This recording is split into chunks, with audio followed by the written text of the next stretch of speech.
El Sistema Interamericano de Derechos Humanos es solo uno de los sistemas regionales de protección que existen en el mundo y que le permiten a cualquier ciudadano o grupo de ciudadanos dentro del hemisferio americano reclamar una posible vulneración a los derechos humanos por parte de los Estados miembros de la Organización de Estados Americanos. La profesora Silvia Serrano nos explicará a continuación en qué consiste el Sistema Interamericano de Derechos Humanos, como ese conjunto de órganos y de normas que nos permiten proteger y promover los derechos humanos en nuestro hemisferio americano. Bueno, un saludo a todos los estudiantes del semillero y también a los organizadores. Bueno, lo que a mí me han pedido es hacer una sesión introductoria sobre el sistema interamericano en general, la estructura del sistema interamericano, con un particular énfasis en mecanismos y procedimientos de la Corte Interamericana de Derechos Humanos. Así que bueno, les voy a compartir la pantalla para que vean un poco los temas que vamos a ver en esta sesión introductoria. ¿Puedo compartir pantalla, cierto? Sí. A ver. Sí, Silvia, está la posibilidad. Sí, ya. Sí, ya tienes permiso, Silvia. Listo. ¿Se ve? Sí. Listo. Bueno, entonces en este rato que vamos a tratar de hacer como una hora, yo creo, vamos a ir viendo cómo nos va y podemos dejar al final un espacio para preguntas y respuestas. Voy a tratar de cubrir 5 temas introductorios en términos muy generales, pensando que también van a poder profundizar muchos de estos temas en sus otras sesiones. Bueno, empezando con temas básicos de historia, órganos del sistema interamericano, funciones y marco jurídico para quienes no están tan familiarizados con el sistema interamericano. Luego vamos a hablar muy brevemente de funciones, especialmente de la Comisión, que no necesariamente tiene la Corte Interamericana de Derechos Humanos y que son distintas de los mecanismos más directamente de protección, como el sistema de casos, como las medidas cautelares y provisionales, y que tiene que ver con el monitoreo general que hace la Comisión de la Situación de Derechos Humanos de la región. Luego vamos a hablar brevemente sobre el rol tanto de la Comisión como de la Corte, con un particular énfasis en el procedimiento ante la Corte sobre el sistema de peticiones y casos individuales. Luego vamos a hablar un poco sobre el mecanismo de las medidas cautelares y las medidas provisionales ante la Comisión y la Corte y vamos a cerrar un poquito con una muy breve introducción a las opiniones consultivas porque sé que van a tener otras sesiones con relación a estos temas. Bueno. Entonces, la idea es contar un poco de qué se trata cada mecanismo y cuáles son los procedimientos básicos para acceder y participar o litigar o ser parte activa en cada uno de los mecanismos del sistema interamericano. Entonces, bueno, vamos a empezar muy brevemente con temas de historia, órganos e instrumentos. Bueno, toda esta información la pueden encontrar con facilidad en Wikipedia o en la página de la Comisión, así que voy a pasar muy rápido por la historia básica y los hitos más importantes del desarrollo del sistema interamericano, como lo conocemos ahora. Primero, pues el sistema interamericano nace con la adopción de la Declaración Americana de Derechos y Deberes del Hombre y la adopción de la Carta de la OEA en 1948. Varios años después se crea primero la Comisión Interamericana de Derechos Humanos en el 1959 y después, varios años después también, en 1965, se le da por primera vez a la Comisión, los estados le dan por primera vez a la Comisión la potestad de conocer y resolver peticiones, denuncias de peticiones y casos individuales. Esto ocurre en 1965. Luego, otro hito muy importante del desarrollo del sistema interamericano ocurre en 1969 con la adopción de la Convención Americana sobre Derechos Humanos, que es el tratado principal del sistema interamericano, tratado jurídicamente vinculante principal del sistema interamericano, y con la creación de la Convención Americana sobre Derechos Humanos, además de establecer en un tratado vinculante la Carta de Derechos Protegidos en el Sistema Interamericano, pasan 2 cosas vinculadas más bien con el desarrollo orgánico del sistema interamericano. Por una parte, se crea a la Corte Interamericana de Derechos Humanos por medio de la propia Convención Americana y segundo, se definen las funciones y procedimientos de la Comisión, tanto de la Comisión como de la Corte, aunque como mencionaba antes, la Comisión ya existía y ya tenía unas funciones previamente definidas a través de diferentes instrumentos, pero la Convención Americana ayuda a detallar y precisar cuáles son esas funciones de la Comisión y, por supuesto, también establece cuáles son las funciones y las potestades de la Corte Interamericana. Así que del 48, 59, 65, 69 son algunos de los hitos más importantes del desarrollo del sistema de peticiones, del sistema interamericano y de los órganos y de las funciones de estos órganos. Entonces, bueno, la Comisión y la Corte Interamericana de Derechos Humanos son los dos órganos principales del sistema interamericano, no son los únicos, ahorita vamos a comentar un poco sobre eso, pero son los dos órganos principales del sistema interamericano. Y sus mandatos varían en su naturaleza, hay algunos mandatos que son comunes a ambos órganos y hay otros mandatos que son específicos de cada uno de los órganos y que no tiene el otro órgano. Entonces, la Comisión Interamericana de Derechos Humanos tiene un mandato general de promoción y protección de los derechos humanos con tres grandes funciones.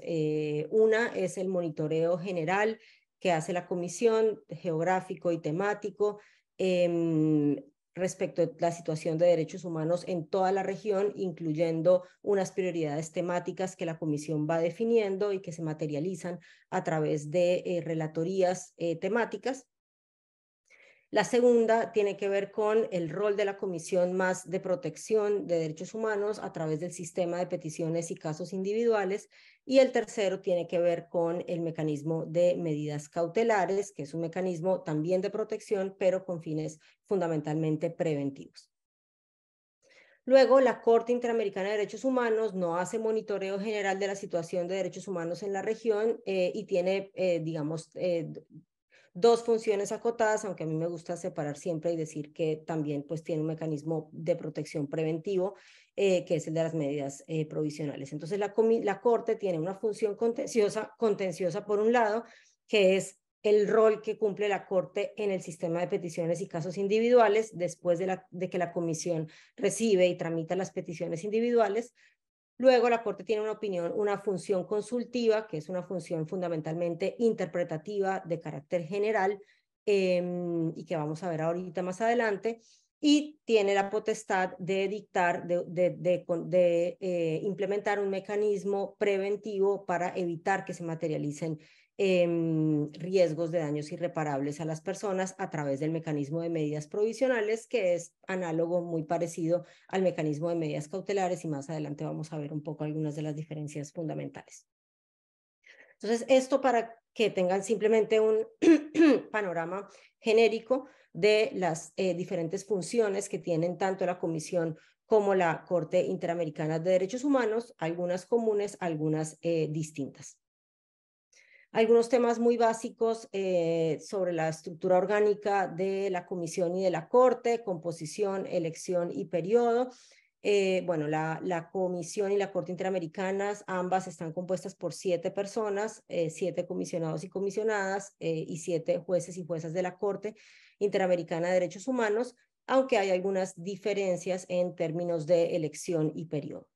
En el caso de la Comisión Interamericana, bueno, en el caso de ambas, la elección la hace la Asamblea General de la Organización de los Estados Americanos, que es el órgano político por excelencia de la Organización de los Estados Americanos, pero hay una pequeña diferencia sobre quiénes pueden ser candidatos a la Comisión y a la Corte. A la Comisión pueden ser candidatos personas nacionales de cualquier estado miembro de la Organización de los Estados Americanos, mientras que para la Corte Interamericana solamente los estados parte de la Convención Americana sobre Derechos Humanos pueden presentar candidaturas para que ciertas personas sean miembros, jueces o juezas de la Corte Interamericana de Derechos Humanos.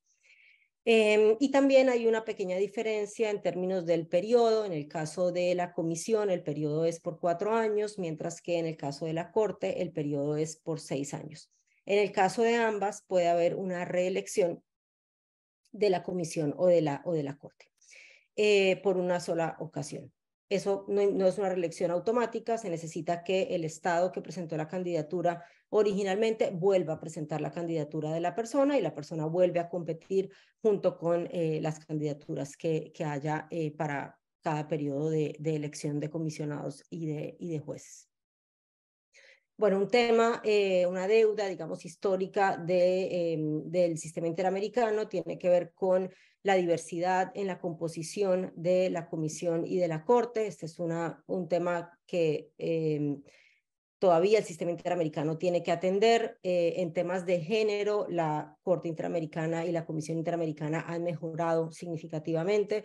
En los últimos años, la Comisión un poco más, con mayor diversidad de género, la Corte de manera mucho más reciente ha tenido mayor cantidad de juezas mujeres, pero históricamente la Comisión y la Corte fueron comisiones y cortes fundamentalmente masculinas y fundamentalmente blancas.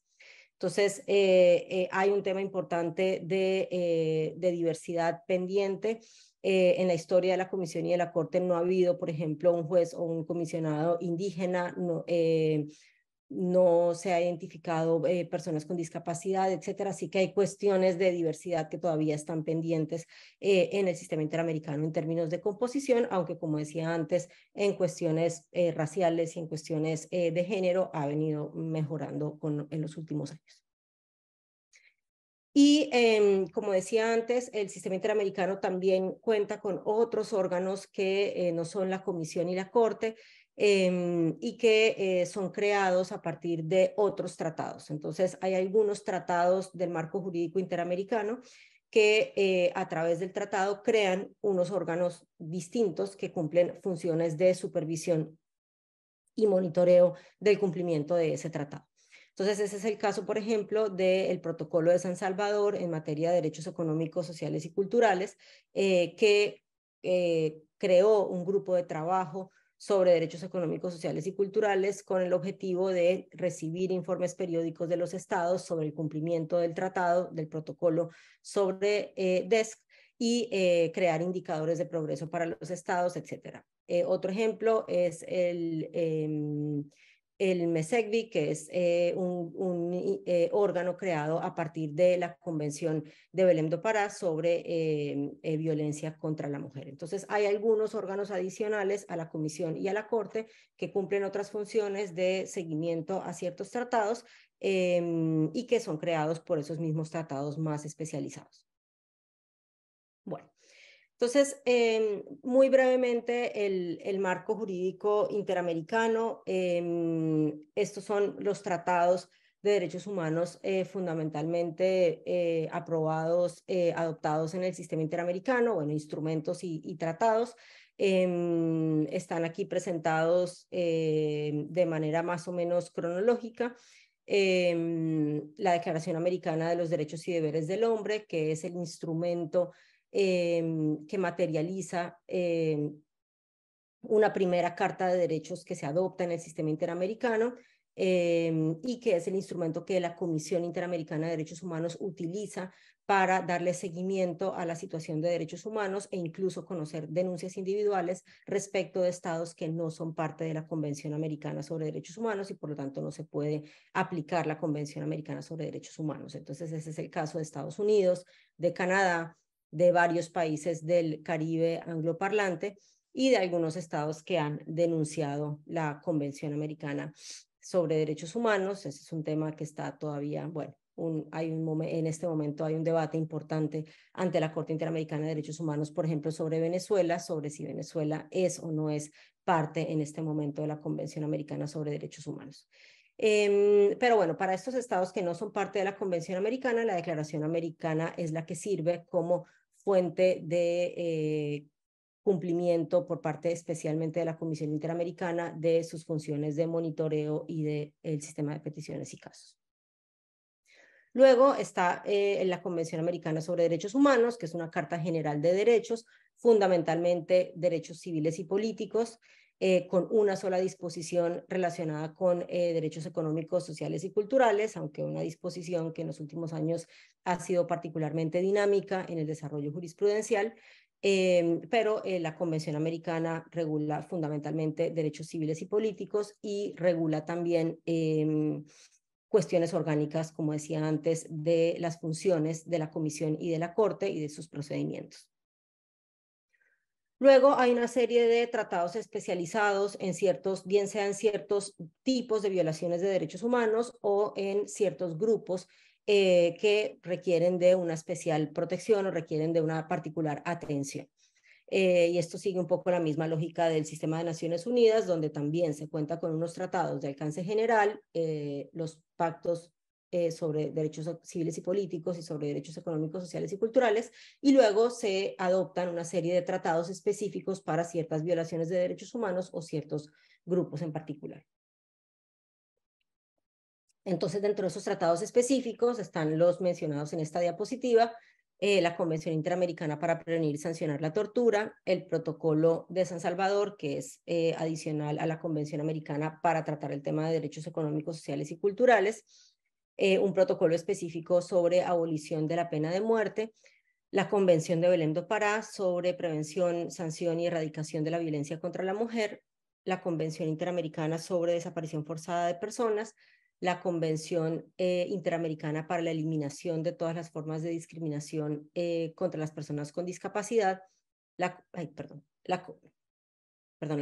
Interamericana contra el Racismo, la Discriminación Racial y Formas Conexas de Intolerancia, la Convención Interamericana contra toda forma de discriminación e intolerancia. Bueno, hay un paréntesis, uno diría porque hay dos convenciones que tienen un nombre tan parecido y aparentemente regulan lo mismo. Bueno, esto tiene que ver con temas políticos dentro de la propia Organización de los Estados Americanos, en la que algunos estados querían enfocar esta convención en la cuestión racial y dejar otras formas de discriminación como adicionales, mientras que otro grupo de estados quería que esta convención fuera sobre todas las formas de discriminación, incluyendo temas LGTBI, incluyendo una diversidad mucho más amplia de temas, y entonces eso dio lugar a que al final se terminaran adoptando dos tratados diferentes que lamentablemente tienen un nivel muy bajo de ratificaciones. Y luego el tratado más reciente adoptado en el sistema interamericano, que es la Convención Interamericana sobre la Protección de los Derechos Humanos de las Personas Mayores. Y por último, otra declaración sobre los derechos de los pueblos indígenas. Entonces, esto es fundamentalmente el marco jurídico interamericano de derechos humanos entre instrumentos y tratados. Hay otras declaraciones de principios que se han venido adoptando por el Comité Jurídico Interamericano o la propia Comisión Interamericana adopta una serie de principios que son, digamos, disposiciones de derecho blando.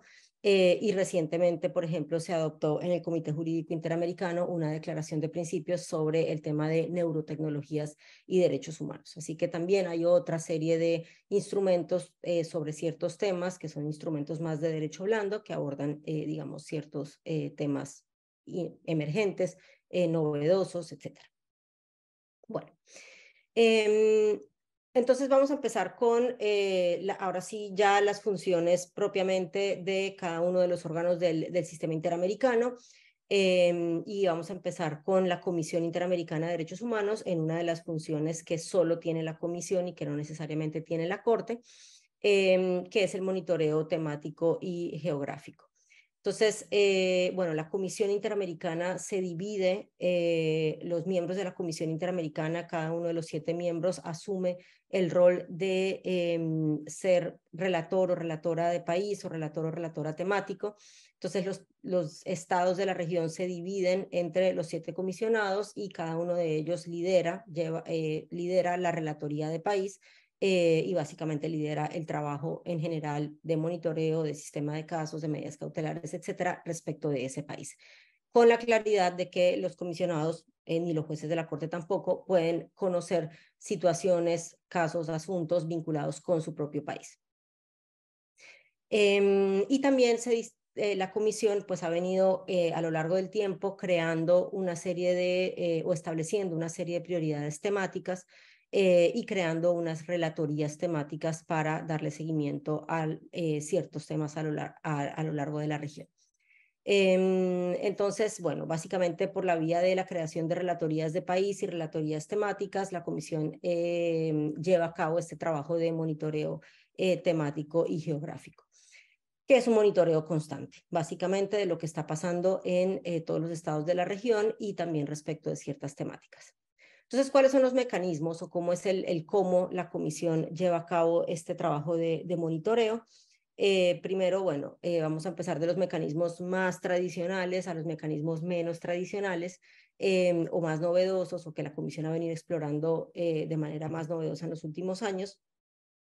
Bueno, primero las visitas in loco y las visitas de trabajo. Es cuando la comisión decide ir y visitar en el terreno a un estado y hacer un monitoreo directamente de la situación de derechos humanos allí.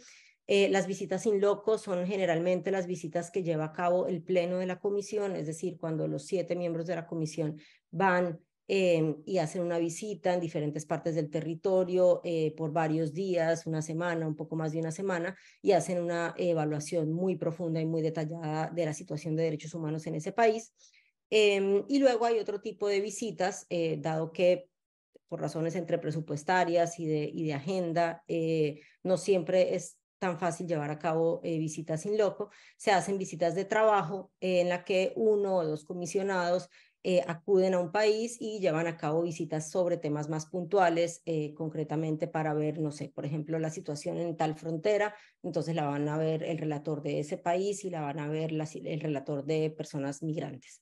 Entonces, las visitas de trabajo son visitas mucho más comunes, mucho más reiteradas, que lleva a cabo 1 o 2 comisionados para abordar ciertos temas puntuales. A veces las visitas de trabajo también se utilizan para hacer reuniones de trabajo y destrabar medidas cautelares, casos en solución amistosa, etc. Bueno, es importante tener claro que para poder visitar un país es necesaria la anuencia de ese país, es decir, el Estado tiene que dar autorización a la comisión para que pueda visitar el país. Si hay anuencia, puede visitar; si no hay anuencia, la comisión no puede llevar a cabo esta función.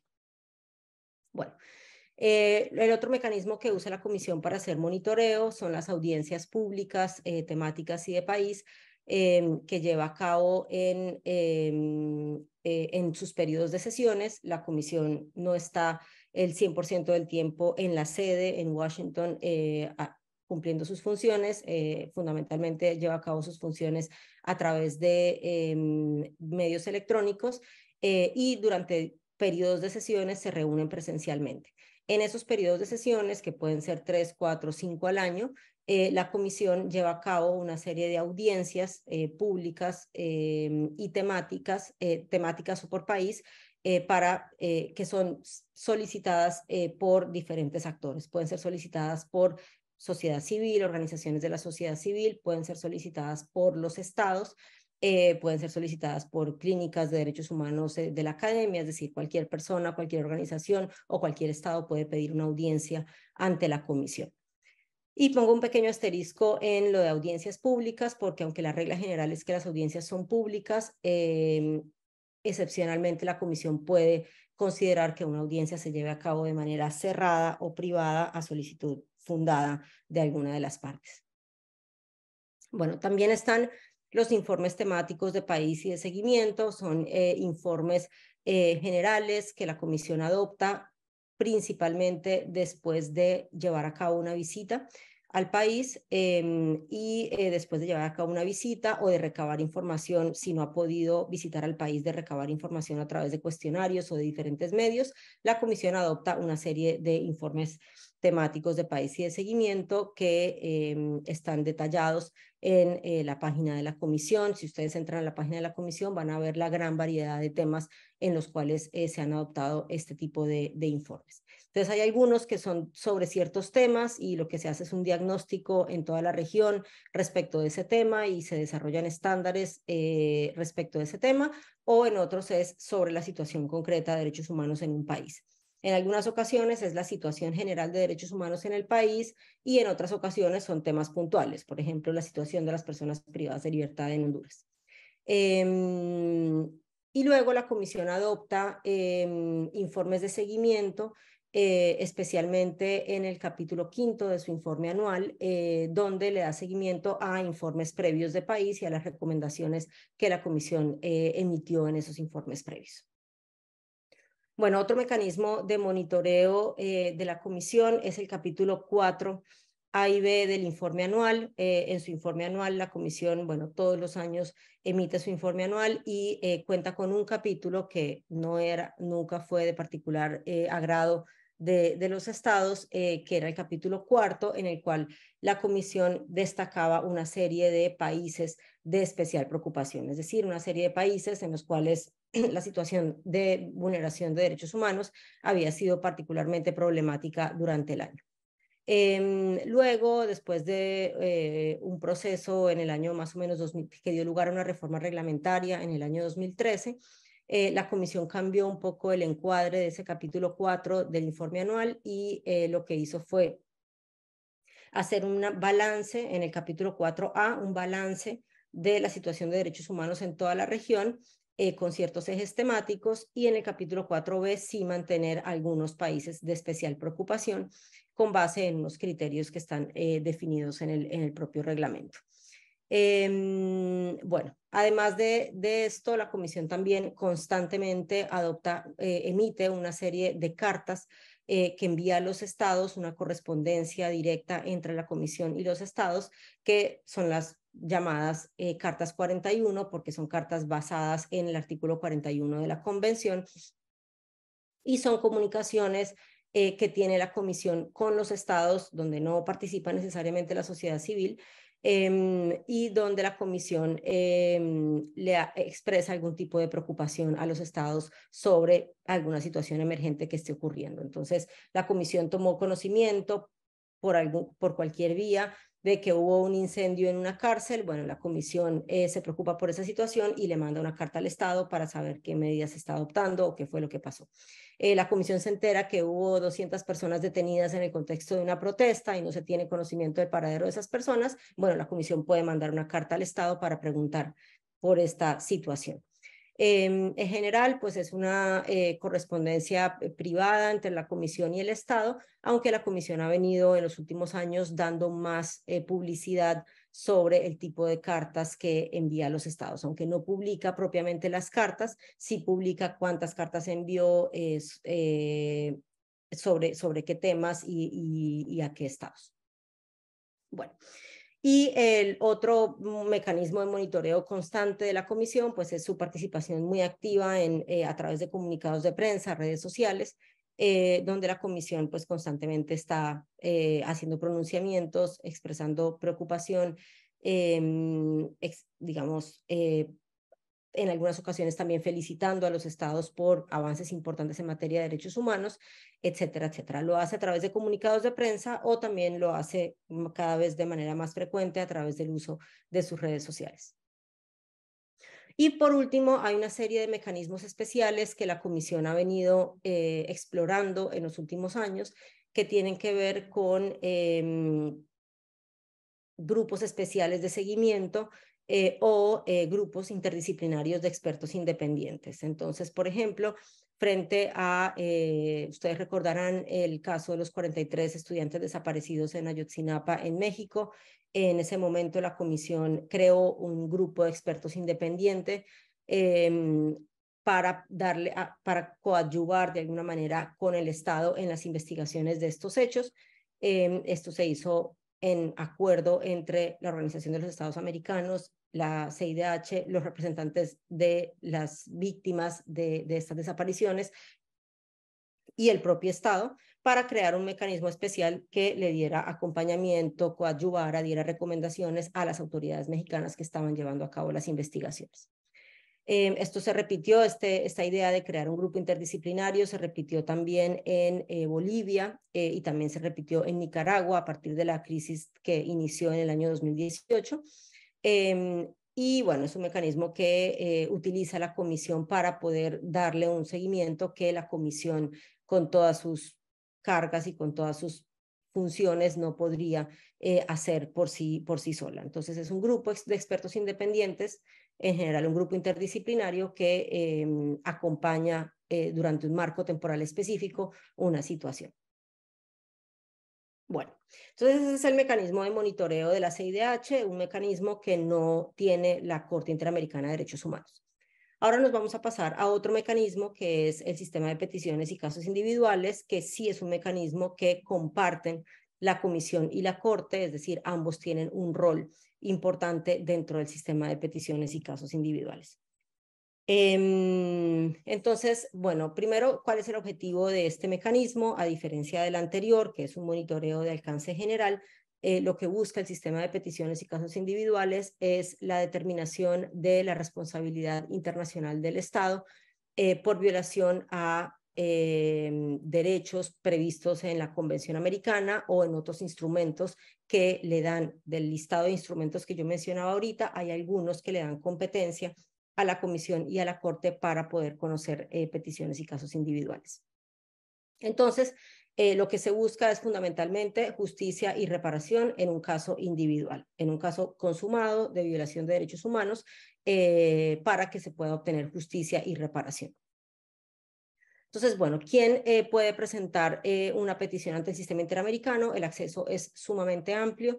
Cualquier persona o cualquier grupo de personas puede presentar peticiones ante el sistema interamericano de derechos humanos en nombre de cualquier persona. Es decir, no se necesita ni ser abogado, no se necesita poder de representación ante la comisión, se puede acudir a través de abogados, se puede acudir con poder de representación, pero eso no es necesariamente exigible. Hay muchas personas que presentan la petición en nombre de sí mismas, hay peticiones que son una carta manuscrita enviada desde una cárcel y eso cuenta como una petición individual. Entonces, el acceso es sumamente amplio, cualquier persona puede presentar una petición. Y para que ustedes se hagan una idea de las etapas más básicas del sistema interamericano, y del sistema de peticiones y casos, y ahorita les voy a mostrar una pequeña línea de tiempo que muestra como la secuencia de lo que ocurre con una petición individual desde que llega hasta que cuenta con decisión de la Corte. Primero siempre hay una etapa que se surte ante la Comisión Interamericana de Derechos Humanos, es decir, no hay un acceso directo de las víctimas a la Corte Interamericana de Derechos Humanos. Siempre las peticiones se tienen que presentar primero ante la Comisión Interamericana y luego es la Comisión Interamericana de Derechos Humanos o los estados los que pueden llevar el caso a la Corte. Entonces, primero siempre las peticiones se presentan ante la comisión y la comisión surte una serie de etapas que se dividen en estudio inicial, admisibilidad, fondo, y después de surtida la etapa de fondo, posiblemente el caso puede ser llevado ante la Corte Interamericana de Derechos Humanos si no hay un estado, si no hay cumplimiento de las recomendaciones que dictó la comisión a través de su informe de fondo. Y también a lo largo de todo el trámite, tanto ante la comisión como ante la Corte, se puede llegar a una salida alternativa del caso, que es el mecanismo de soluciones amistosas. Entonces, esta es la línea de tiempo básica de una petición inicial, desde que llega hasta que sale hasta que sale con una sentencia de la Corte Interamericana.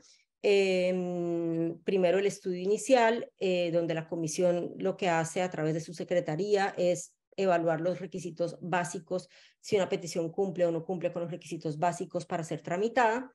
Luego entra en la etapa de admisibilidad, donde ya propiamente la comisión establece con claridad si se cumplen o no se cumplen los requisitos de admisibilidad y si la comisión tiene o no tiene competencia para conocer esa petición.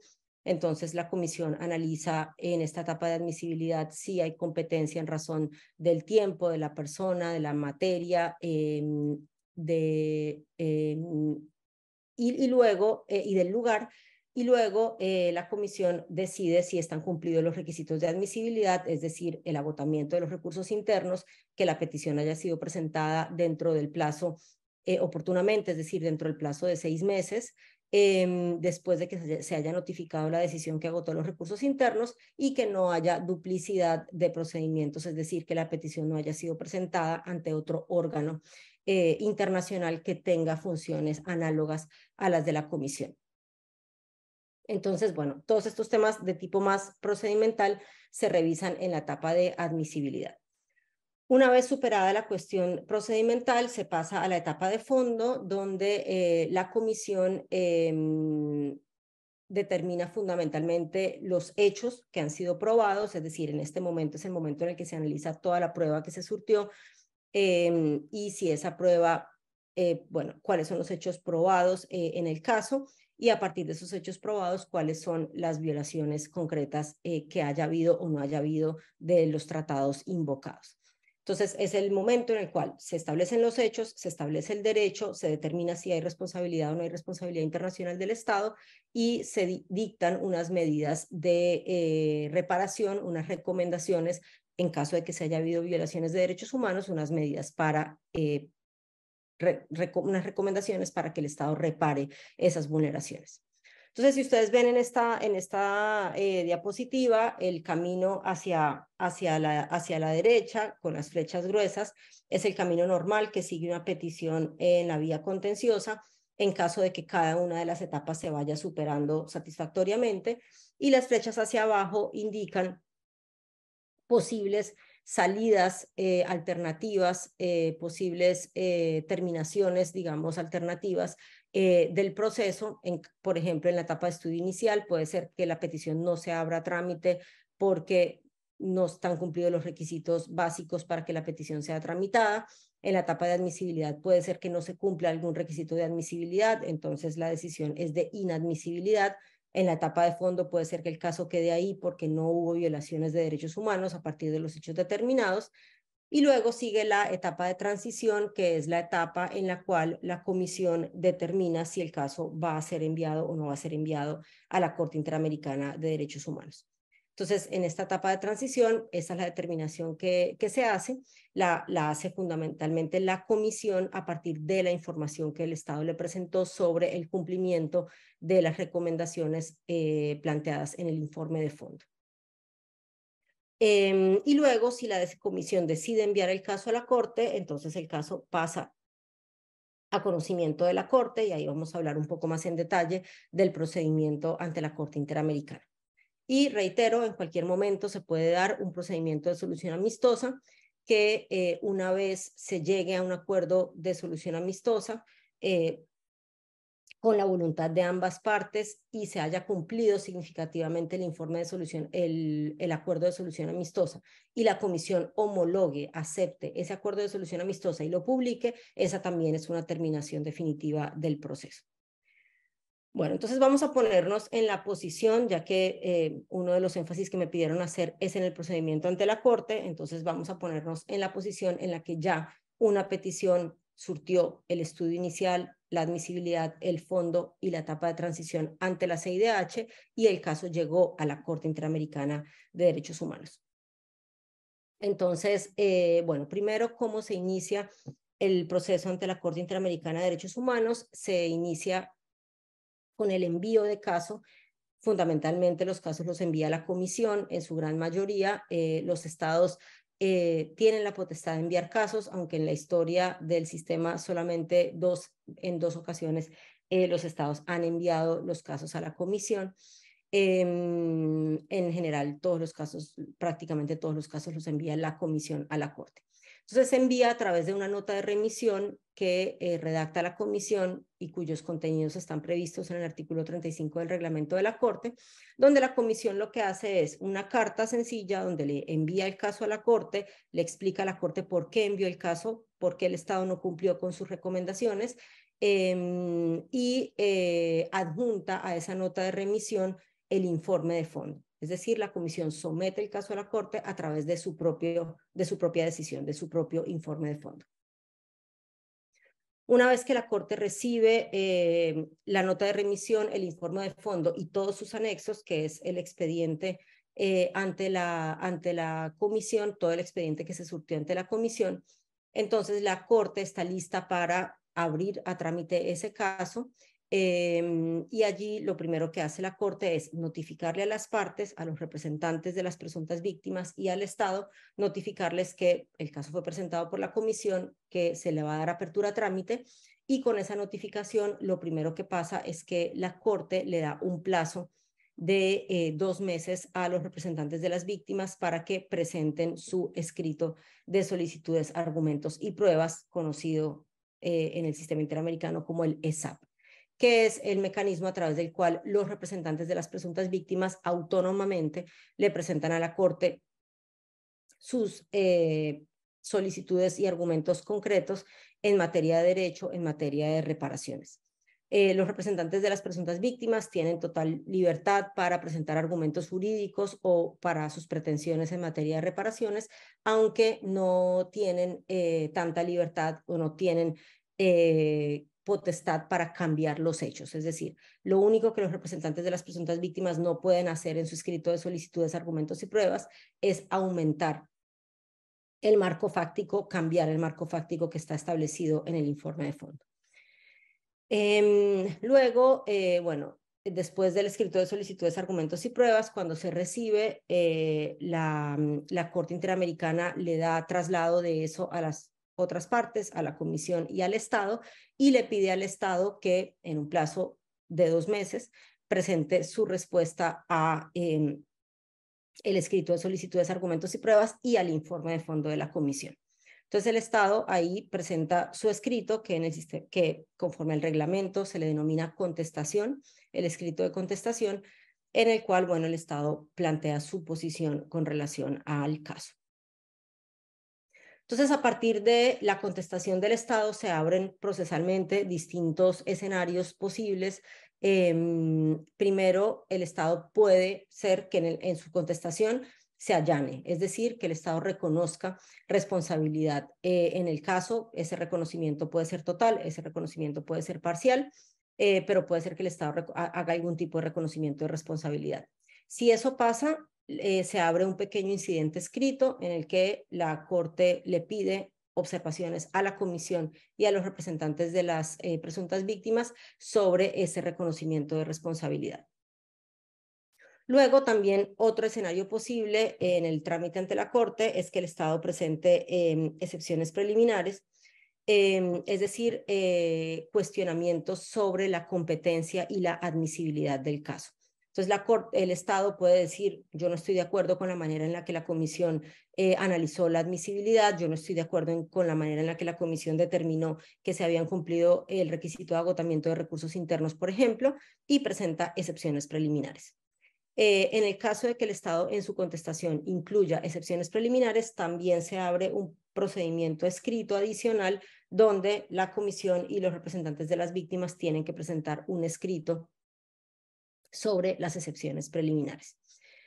O luego puede darse el otro escenario, que es que el Estado no reconoce responsabilidad, no presenta excepciones preliminares, pero presenta una controversia principalmente sobre el fondo del asunto. Es decir, no presenta reconocimiento, no presenta excepciones, pero está en desacuerdo con los argumentos de fondo del caso. Es decir, alega que, a diferencia de lo establecido por la Comisión y lo alegado por los representantes de las presuntas víctimas, no hay vulneraciones o no hay responsabilidad internacional. Bueno, entonces, después de que se surten cualquiera de estos 3 escenarios posibles, con la contestación del Estado, el caso ya está listo para pasar a la parte de la audiencia, de la etapa oral. Si quieren estar familiarizados con las audiencias, les recomiendo mucho ver audiencias en la página de la Comisión. Hay cientos y cientos, perdón, en la página de la Corte hay cientos y cientos de audiencias, todas muy interesantes, donde ustedes pueden ver cómo se surte la prueba, cómo se hacen las declaraciones de testigos, cómo se hacen las declaraciones de peritos, cómo se presentan los argumentos de las partes en la audiencia, etcétera. Bueno, casi todos los casos tienen audiencia, excepcionalmente la Corte avanza el caso sin una audiencia oral, pero casi todos los casos tienen una audiencia. Y después de la audiencia vienen los alegatos escritos, que se llaman alegatos finales escritos y tienen lugar 30 días después de la audiencia. Entonces, después de la audiencia, las partes cuentan con 30 días para presentar sus alegatos finales escritos. Bueno, ya después de eso, la Corte está lista para adoptar una sentencia que la puede adoptar entre 4, 6, 8 meses después más o menos de haberse llevado a cabo la audiencia. Y una vez emitida la sentencia, se pasa al proceso de supervisión de sentencia. Bueno, ese proceso de supervisión de sentencia, la Corte Interamericana, de hecho es uno de los pocos organismos internacionales que le da un seguimiento muy cercano y muy directo a sus propias sentencias. Empieza con la notificación de la sentencia a las partes y hay un primer periodo de 3 meses en el cual las partes pueden presentar una demanda de interpretación de sentencia a la Corte. Esa demanda de interpretación de sentencia la pueden presentar la comisión, los representantes o el Estado, y solamente procede cuando hay algún tipo de falta de claridad, obscuridad de la sentencia. No es una apelación, no puede utilizarse como un mecanismo encubierto para manifestar un desacuerdo con la sentencia. Es solamente cuando haya falta de claridad, contradicción en algún extremo de la sentencia. Entonces, la Corte determina si se trata realmente de una solicitud de interpretación de sentencia o si se trata más bien de una apelación encubierta, en cuyo caso no admite la demanda de interpretación. Bueno, esto ocurre más o menos en 3 meses inmediatamente posteriores a la notificación de la sentencia, pero cualquier proceso de interpretación de sentencia no suspende la supervisión ni suspende los plazos que establece la Corte para el cumplimiento de las reparaciones en su sentencia. Entonces, bueno, ¿cómo se da la supervisión de sentencia y cómo es el procedimiento? Primero, los estados tienen que presentar un primer informe de cumplimiento en el plazo que determine la sentencia, y en ese primer informe de cumplimiento el estado informa sobre las medidas que ha adoptado hacia el cumplimiento de las reparaciones. Ya después de ese informe de cumplimiento, los estados tienen que presentar informes periódicos de cumplimiento a la Corte. Cada uno de los informes que presentan los estados son enviados a la comisión y a los representantes de las víctimas para que la comisión y los representantes de las víctimas presenten sus observaciones al informe del estado, puedan contrarrestar la información presentada por el estado sobre cumplimiento. Luego la Corte adopta generalmente resoluciones de supervisión de cumplimiento de sentencia, que son documentos públicos, resoluciones públicas, están todas en la página de la Corte, en las cuales pues la Corte determina el estado de cumplimiento de la sentencia. En algunas ocasiones, bueno, declara que el estado cumplió total o parcialmente con una sentencia, qué es lo que avanzó, qué es lo que falta, y determina cuáles son los aspectos que siguen pendientes de supervisión de sentencia en cada uno de los casos. Y la Corte hace unos 20 años más o menos, un poco menos, empezó a celebrar una serie de audiencias públicas y privadas de supervisión de sentencia. Este es un mecanismo que la Corte empezó a implementar, no lo implementó siempre, pero que lo empezó a implementar hace un par de décadas, un poco menos que eso, y que realmente ha dinamizado en la práctica el proceso de supervisión de sentencias en la Corte.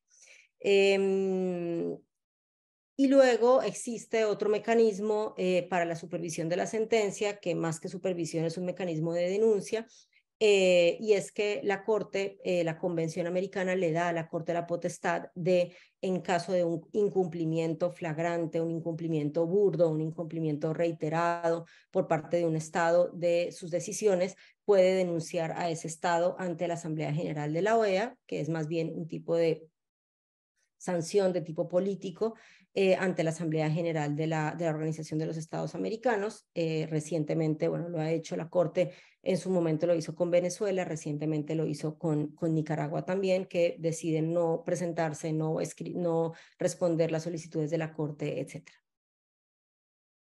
Bueno, eso en cuanto al procedimiento del sistema de peticiones y casos individuales, y ahora vamos a pasar al mecanismo de medidas cautelares y provisionales. Las medidas cautelares y provisionales son mecanismos, digamos, hermanos, muy parecidos. Las cautelares son las que dicta la comisión, las provisionales son las que dicta la Corte. y tienen una finalidad pues fundamentalmente preventiva. Lo que buscan es evitar, a diferencia del sistema de peticiones y casos que buscan justicia y reparación por una violación de derechos humanos pues ya ocurrida, ya consumada, las medidas cautelares y provisionales lo que evitan es que se materialice un riesgo, ¿no? Tienen una finalidad de prevención. Entonces, las medidas cautelares y provisionales, unas las dicta la comisión, otras las dicta la Corte, tienen requisitos muy parecidos, tienen algunos elementos parecidos y algunos elementos distintos. Los elementos parecidos son los requisitos que se requieren para poder pedir una medida cautelar o provisional, que son que exista una situación de gravedad, de urgencia y un riesgo de daño irreparable. En el caso de las medidas provisionales hay un calificativo, digamos, a estos requisitos y se plantea que la gravedad, urgencia y riesgo de daño irreparable tiene que ser extremo. Pero en general los requisitos, digamos, las medidas cautelares y las provisionales parten de un estándar bastante similar sobre cada uno de estos requisitos. Luego hay una diferencia sobre la fuente normativa de este mecanismo. En el caso de la Comisión Interamericana, las medidas cautelares están previstas en el artículo 25 del reglamento, mientras que en el caso de la Corte Interamericana las medidas provisionales están previstas en el artículo 63.2 de la Convención. Entonces esto ha llevado a que algunos estados cuestionen la competencia de la comisión para dictar medidas cautelares al decir, bueno, esto fue algo que la comisión básicamente se inventó a través de su reglamento, pero no tiene una base convencional como si la tienen las medidas provisionales de la Corte. Entonces, bueno, eso la comisión pues ha respondido históricamente, ha venido dando respuesta históricamente a este planteamiento, diciendo que la comisión tiene un mandato general de promoción y protección de los derechos humanos y que dentro de ese mandato general la comisión decidió en su reglamento prever un mecanismo preventivo de medidas cautelares, que es como la respuesta un poco más formal, aunque también, digamos, hay otro tipo de respuestas importantes sobre este tema, y es que pues básicamente las medidas cautelares de la comisión le han salvado la vida a cientos y cientos de personas en el continente durante su vigencia y son reconocidas por la gran mayoría de los estados. Muchos estados incluso han creado sistemas a nivel nacional, instituciones a nivel nacional solamente para darle seguimiento a las medidas cautelares. Entonces, digamos que actualmente son muy pocos los cuestionamientos que persisten a la competencia de la comisión para dictar medidas cautelares. Y pues no sobra decir que las medidas cautelares de la comisión son muchísimas más en número que las medidas provisionales que dicta la Corte por año. O sea, la comisión recibe unas 1000 solicitudes de medidas cautelares al año, mientras que la Corte recibe no más que se pueden contar con los dedos de la mano las medidas provisionales que recibe por año. Bueno, también hay algunas diferencias en términos de legitimidad. En el caso de las medidas cautelares, cualquier persona puede acudir a la comisión a pedir medidas cautelares. Es una legitimidad también muy amplia, como la legitimidad para presentar peticiones y casos individuales. Y ante la Corte Interamericana es un poco diferente y por eso explica que la Corte reciba muchas menos medidas provisionales de las cautelares que recibe la comisión, porque para poder pedir medidas provisionales tienen que ser solamente la comisión puede pedir medidas provisionales a la Corte o los representantes de las presuntas víctimas, pero para que los representantes de las presuntas víctimas puedan pedir una medida provisional a la Corte, es necesario que esas medidas provisionales estén vinculadas con un caso y que ese caso ya esté en conocimiento de la Corte. Solo en ese caso los representantes de las víctimas tienen legitimidad para pedir medidas provisionales. De resto, solo es la comisión la única que puede pedir medidas provisionales a la Corte. Bueno, las medidas tanto provisionales como cautelares tienen dos finalidades o se dividen, digamos, en dos grandes tipos de medidas. Las medidas que son propiamente cautelares y las medidas que son más de tipo tutelar. ¿Qué significa esto? Las medidas propiamente cautelares son las medidas que están vinculadas a una petición o un caso no es necesario que estén vinculadas a una petición o un caso, pero cuando están vinculadas a una petición o un caso, la medida tiene un objetivo de precautelar el resultado del proceso. Entonces, ese es el caso, por ejemplo, de cuando se presenta un caso de pena de muerte y la persona tiene una fecha de ejecución. Entonces, se plantea que, por ejemplo, la aplicación de la pena de muerte fue discriminatoria. Entonces, si ese es el planteamiento que se hace a través de la petición, lo que hace la comisión o la corte lo podría hacer es dictar una medida cautelar que lo que procura es es que el Estado no innove, que no haya por ejemplo, que no ejecute a la persona hasta tanto la comisión o la corte hayan podido pronunciarse sobre el fondo de la petición. Entonces, lo que se busca es asegurar el efecto útil del eventual resultado del proceso. Mientras que las medidas tutelares, que son la gran mayoría, son medidas que no necesariamente están vinculadas a peticiones y casos individuales y que lo que buscan es, evitar la materialización de un riesgo. Entonces, no se trata de no ejecutar a la persona hasta que se resuelva la petición o no deportar a la persona hasta que se resuelva la petición, sino lo que buscan es proteger a la persona. Independientemente de que haya una petición o un caso individual. Entonces, si hay una situación de riesgo a un bien jurídico protegido por las medidas cautelares o provisionales, pues se pueden dictar medidas de tipo tutelar. Los tipos de medidas más comunes en el sistema interamericano son medidas de protección a la vida o a la integridad personal, que son fundamentalmente medidas de custodia, a las personas que enfrentan defensores de derechos humanos, periodistas, etcétera, víctimas, testigos, etcétera, que enfrentan riesgos a la vida o a la integridad personal, aunque hay otro tipo de medidas también distintas que protegen otros bienes jurídicos distintos a la vida o la integridad personal. Recientemente la Corte ha dictado algunas medidas provisionales sobre, digamos, que protegen una gama importante de derechos sociales. También se han protegido derechos políticos por la vía de las medidas cautelares, el derecho a la identidad se ha protegido también por la vía de cautelares y provisionales, así que aunque la mayoría sean sobre vida o integridad personal, se pueden proteger otros bienes jurídicos también a través de las medidas. Bueno, otro tema importante sobre las medidas cautelares y provisionales tiene que ver con la individualización de beneficiarios y colectivos, es decir, las medidas cautelares o provisionales pueden estar presentadas a favor de beneficiarios individuales o pueden ser presentadas a favor de colectivos. Y estos colectivos no necesariamente en todos los casos requieren de una identificación particular con nombre y apellido, una lista completa. A veces es suficiente el criterio de tratarse de colectivos determinables. Esto pasa mucho, por ejemplo, en las medidas cautelares o provisionales de cárceles. A veces la situación en una cárcel es tan lamentable, tan deplorable, que en sí misma constituye un riesgo a la vida o integridad de todas las personas que están en ese centro de detención. Entonces se dictan medidas cautelares o provisionales para una cárcel completa. Y en ese caso, por ejemplo, pues no se requiere una lista de todas las personas que están en la cárcel. Se puede